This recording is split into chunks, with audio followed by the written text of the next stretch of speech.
Hey, welcome everybody, and thank you for joining us. I would like to introduce our guest today, and it's my brother Gabriel.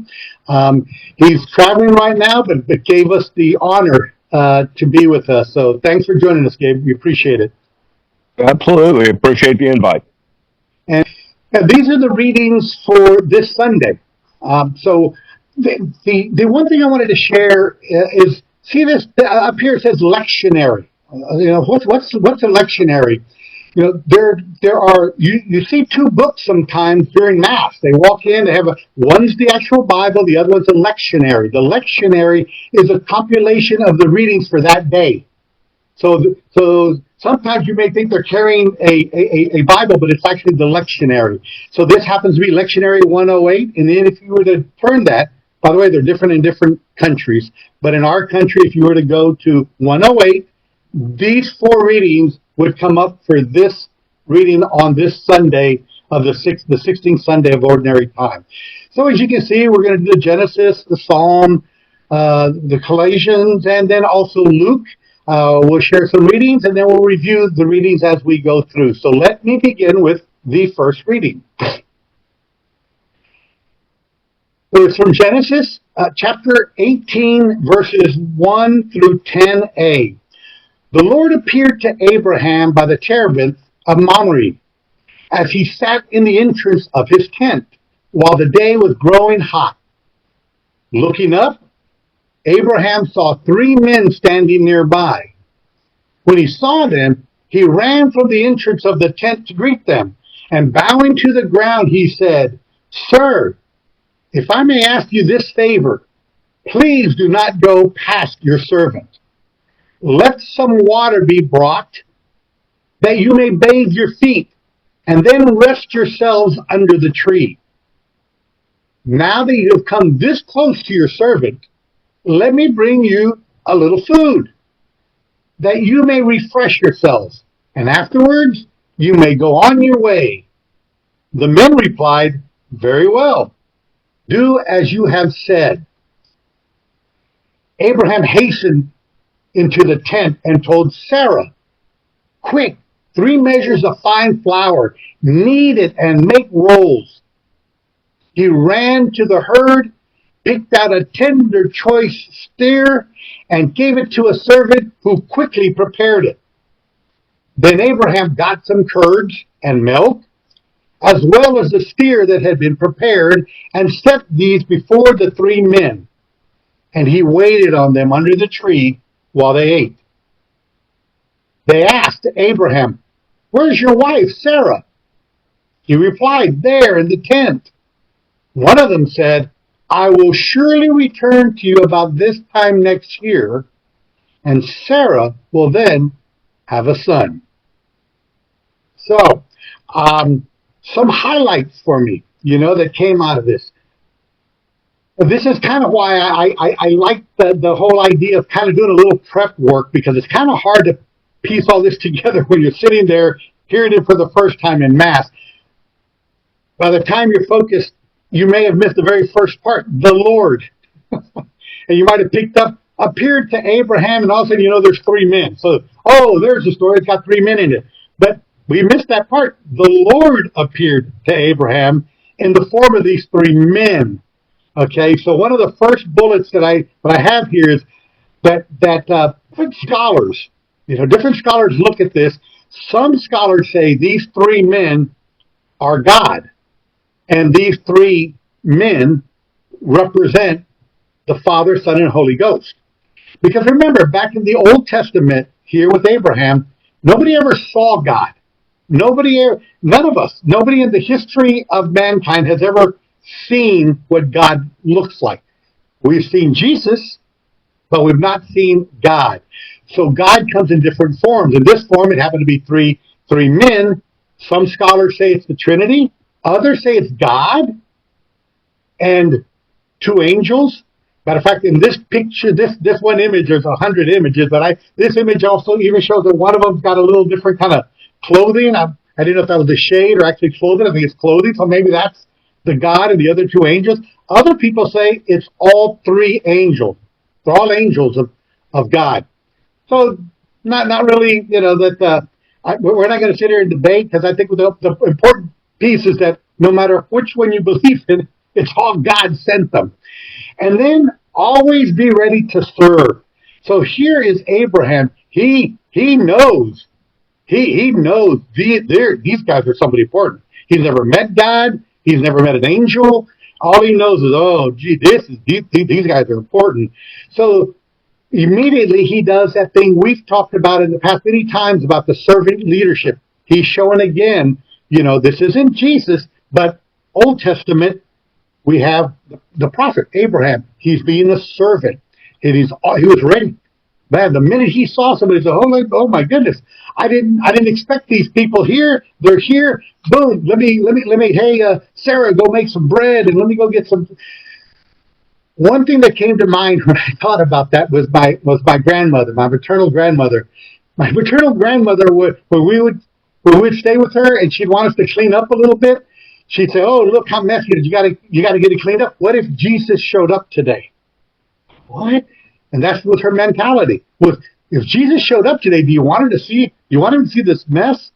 So that's kind of what came to mind for me when I saw this. And then this was a long reading. The second part of the reading, it's just I wanted to reemphasize some highlights. We go to church and we hear these several verses, but just something to remind you that comes out in other verses is Sarah. We all know that Abram got his name changed from Abram to Abraham.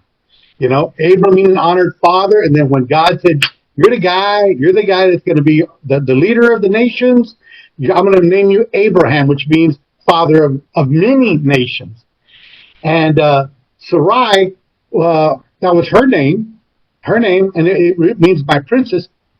But a lot of people don't realize that God changed her name to Sarah, meaning princess of many nations. So when you hear later on in some of the other readings where God then says, you will have generations and they'll multiply and all, okay, it's because these two are the mother and father of the rest of the nation. And then at the very end, they unless you know this or you read further, all they says is, we'll be back, and by the way, you're going to have a son. Well, remember, Abraham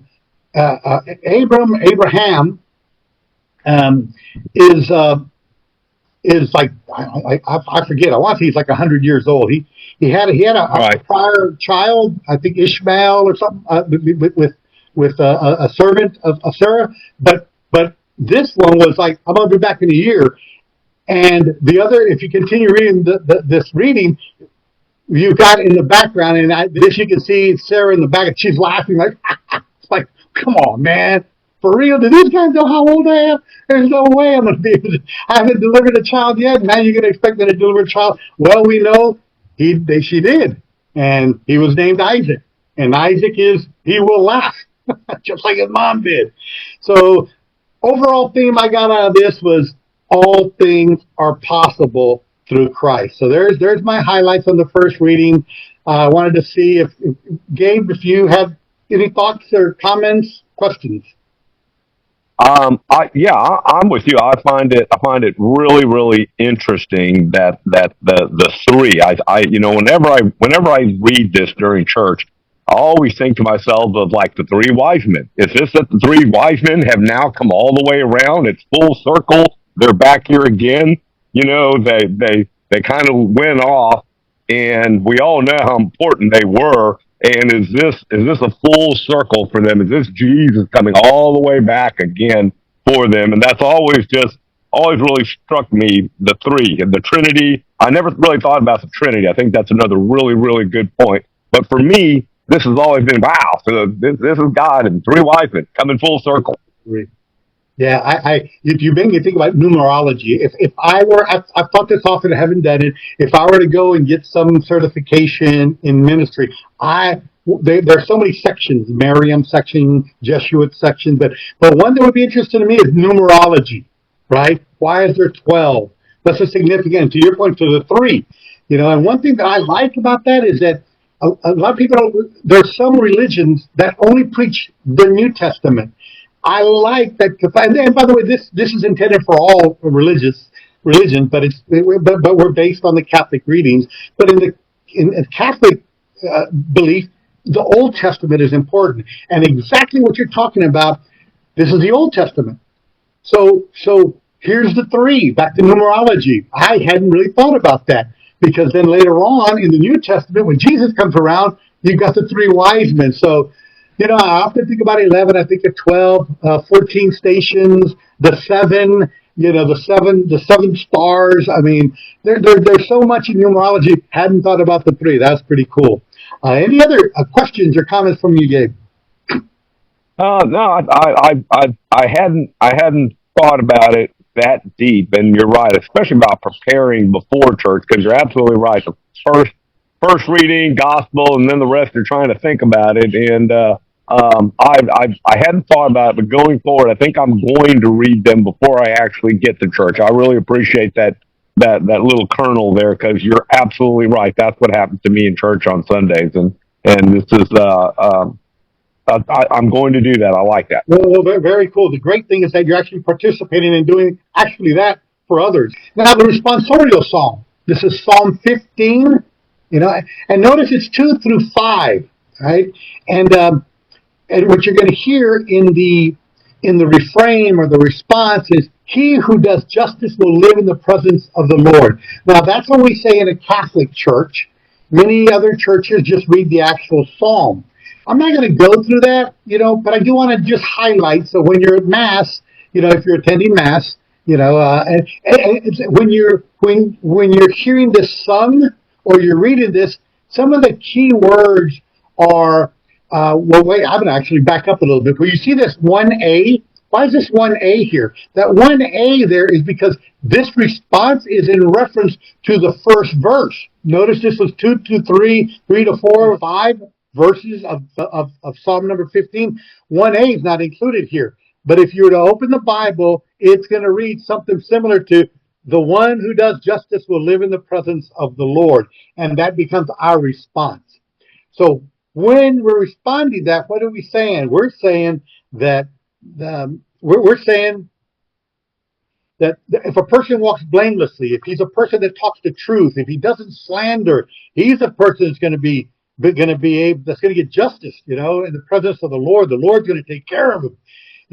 If somebody who doesn't harm other people, doesn't have reproach against their neighbors, honors, the Lord, with fear of the Lord, if the one person who ends up lending money and doesn't ask for some outrageous return in interest, if someone who doesn't take bribes, one who does these things shall never be disturbed. So the meat of this psalm, is basically, if you're just a virtuous person, one who follows the virtues that we've studied before in the past, and if you want to go look at the virtues, and if you follow those virtues and a virtuous person, you'll live in the presence of God, which is basically heaven. You're going to get to heaven if you're a good guy and you follow these things I highlighted in the light green, and never be disrupted. Well, when you get to heaven and even on earth, if you're doing good things, you're going to be at peace. Even when you have challenges. I know that sounds crazy, but even when you have challenges, there are people that confront challenges throughout their lives, but they handle it with peace. So when you hear "peace be with you," like in church, you say "peace be with you," one thing you're saying is that no matter what goes on, brother or sister, you've got God behind him, so be at peace. Whatever the challenge is, you'll get past it. Okay? So there's my take on the psalm. Didn't know. Want to see if you had a question, comment on that, Gabriel. We're going to continue. So let me go forward and read the second reading from the Colossians chapter 1, verses 24 through 28. Brothers and sisters, now I rejoice in my sufferings for your sake, and in my flesh I'm filling up what is lacking in the afflictions of Christ on behalf of his body, which is the church, and which I'm a minister in accordance with God's stewardship given to me to bring completion for you the word of God, the mystery hidden from ages and from generations past, but now it's been manifested to his holy ones, to whom God chose to make known to the riches of the glory of these mysteries among the Gentiles. It is Christ in you, the hope for glory. It is he who we proclaim, admonishing everyone and teaching everyone with all wisdom, that we present everyone perfect in Christ. Now, this is one of those that, back to Gabriel's point earlier, it takes a little legwork, man, because it's tough to understand what's going on here. So let me just begin just a reminder. Remember, first of all, Paul comes after Jesus has now died and rose. So he comes after the 12. He's not one of the 12. He comes later, right? He comes later. And one of the and often you hear how valuable Peter is and how valuable Paul is. Matter of fact, there's churches that are named Peter and Paul, and why is that so significant? Is because Peter was with Jesus, walked with Jesus. We have a book with Peter. Peter's got his side of the story of what it was like walking with Jesus, and then you have people that followed after Jesus. Paul's one of them. And when Paul, we're not going to review his story, but he got converted, and once he got converted, his mission in life was to go all through Asia Minor and go through Rome and Greece and all the Gentiles, the people that were not privy of the Old Testament, were not privy of the Torah. They were not privy of the readings. Because Jewish people, the opposite of Gentiles are people who aren't Jewish. Jewish people, ever since they're little, they learn how to quote scripture, the Bible, and so forth. And all these other people outside of Israel, they don't get any update until Paul starts this mission and just goes all over the different places. And if you read about it, Paul goes through many missions, and that's why not most, but a lot of the readings that we have, the Colossians, the Romans,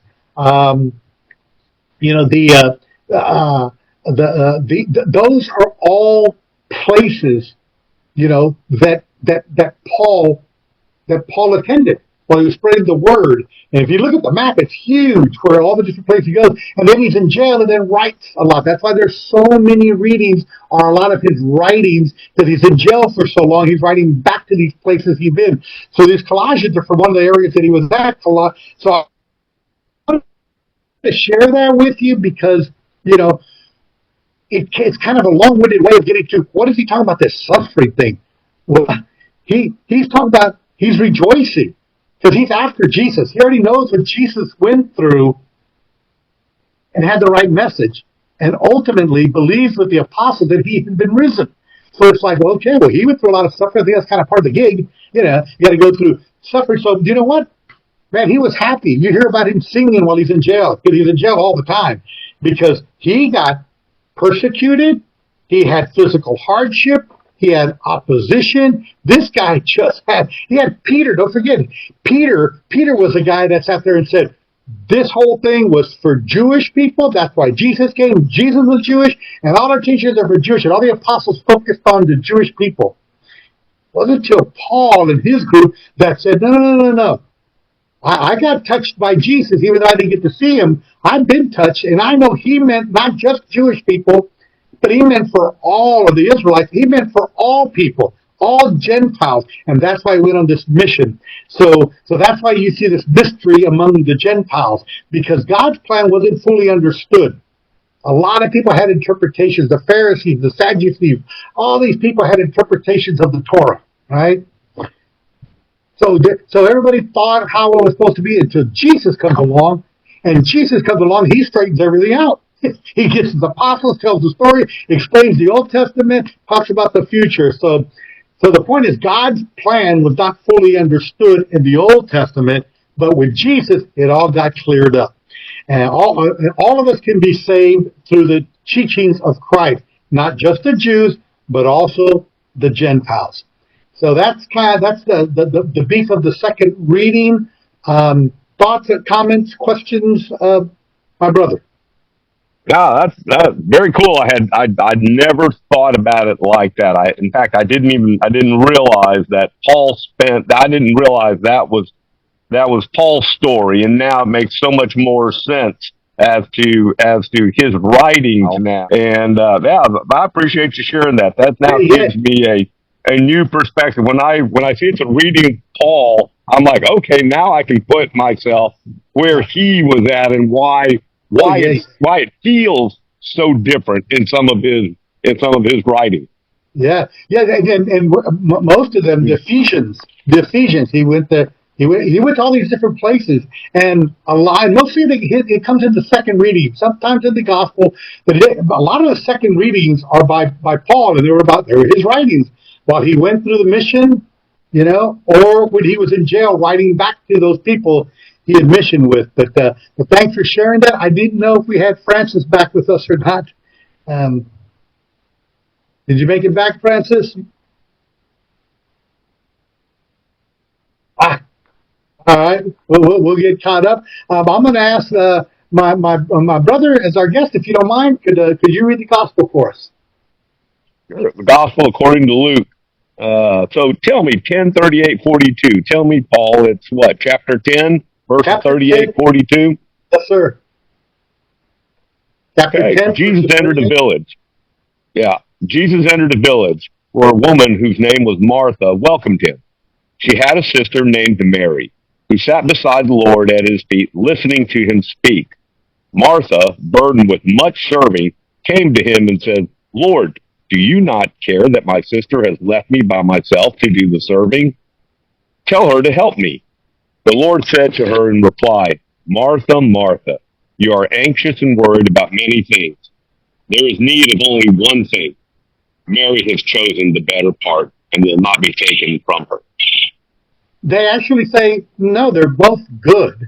They both did well. One of them was serving God, was serving Jesus. I mean, how's that not good?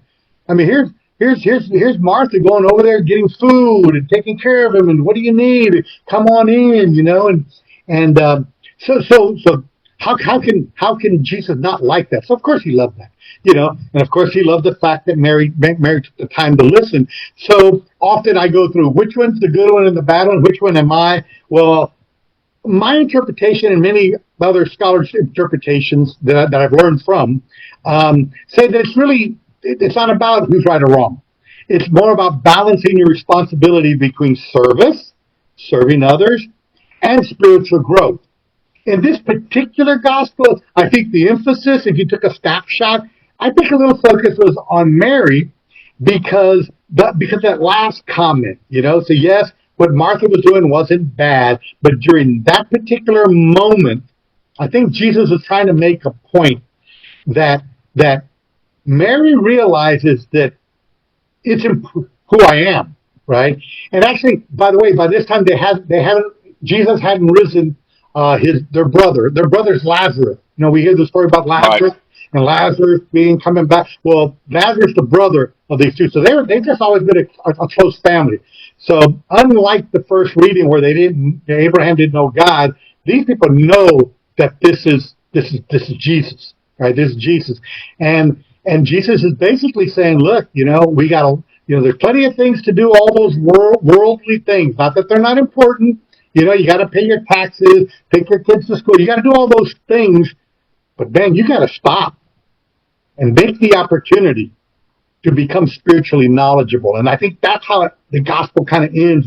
Jesus saying, hey, Martha, I hear you, but Mary right now, not going to have many opportunities to hook up with Jesus. And here we are chatting, and she's sitting there taking in, she's growing in her spirituality. And not that you're doing wrong, but then you might want to take some time. So take that message for us, that we need to take that time to grow our spirituality as much as we do servitude.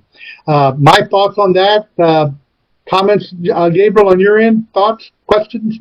You're right. This is I was reading this earlier today, and you're absolutely right. I think it is about the balance of your responsibilities. That's what it's always hit me. That there's that between the service and no doubt the spiritual growth, and yeah, that's always been my interpretation of this, is that there really is. I think this also reminds me, there's a country song, "If I Could Have a Beer with Jesus," Yeah. and and I'd sit down with him and and sit and listen, and I wouldn't want to have a clock there, and I'd only play the good songs, and and ask him, how could he turn the other cheek for a sinner? And this gospel right here, always, that song always reminds me of this. If I could sit and have a beer with Jesus, and I think but I do think it's about balance of responsibility and service, and growth. Absolutely. Yeah. No. Man, I'm so glad. I'm so glad. I think you were the one who told me about that at one point in time. I got to go back and hear that again, but I don't have to hear it just to understand the impact of that. Matter of fact, there's a group that's downtown. I haven't attended it, but it is like it's like a Wednesday social at a bar, and the intent is to go and have a beer and kind of talk, about what we're doing, about the gospel and the reading. I haven't made it, but I like that. I mean, it's kind of all right, man. You can balance the two. I mean, if you know where you're focused. So thank you for that comment.